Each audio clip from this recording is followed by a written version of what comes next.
Doctor صاحب آپ کو کیا لگتا ہے کہ پرویز الہی شوشا کس خوبصورتی سے چھوڑا ہے، آپ کو سلام اس کے لیے. پرویز الہی صاحب قافلے کے مفادات دیکھتے ہوئے پی ٹی آئی کی پالیسیز پر عمل پیرا ہوں گے پنجاب میں؟ دیکھیے مجھے سمجھ میں نہیں آ رہا کہ یہ جو اس وقت جو چل رہا ہے معاملہ، یہ بلا وجہ کوئی ایشو کو کھڑا کرنا جس کو ہم کہتے ہیں کہ جو چیز سرفیس پہ نہ ہو وہ آپ اس کو ایک بڑا ایشو، سینٹرل ایشو بنا دیں کیونکہ بار بار گفتگو ہوگی تو اس سے ہوگی. دیکھیں یہ آج سے کام نہیں کر رہے ہیں، 3.5 سال سے یہ دونوں پارٹیاں کام کر رہی ہیں، 2018 سے یہ لوگ کام کر رہے ہیں. اور اس وقت جو ہے دیکھیں پاکستان میں جو سیاسی غیر یقینی ہے، ایسی صورت میں آپ ایک وقت میں کئی ٹریک پہ پالیٹکس چلا رہے ہوتے ہیں. پنجاب کے اندر اس وقت کیبنٹ کی سلیکشن ہونی ہے، اس کی وجہ سے آپ کو عمران خان ایکٹیو نظر آتے ہیں.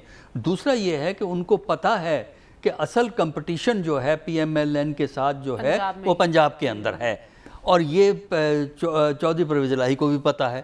لہذا دونوں کا ایک شیئرڈ آبجیکٹو ہے، شیئرڈ گول ہے، اور جو یہاں کے چیف منسٹر ہیں وہ وہی ہیں جو اس میں کام کرائیں گے. باقی رہا ایک کنسلٹیشن کا پروسیس جو ہے وہ ضرور چلے گا.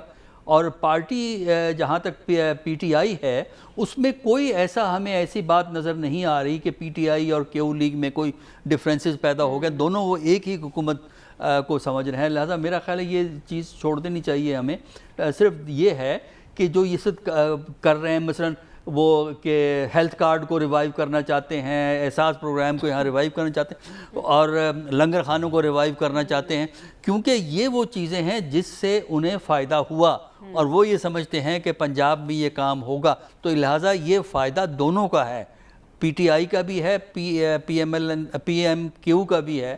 اور پی ایم کیو جو ہے مسلم لیگ کاف جو ہے اس کے اپنے ڈسٹرکٹس ہیں، ان کے اپنے سیکیور ایریاز ہیں جہاں وہ کنسولیڈیٹ پہلے بھی تھے، اب بھی اب تھوڑا سا بڑھا لیں گے اپنی کنسولیڈیشن کو. لیکن میرا نہیں خیال کوئی ایسا یہاں کوئی تضاد پیدا ہو سکتا ہے، اس کے امکانات ہمیں نظر نہیں آتے.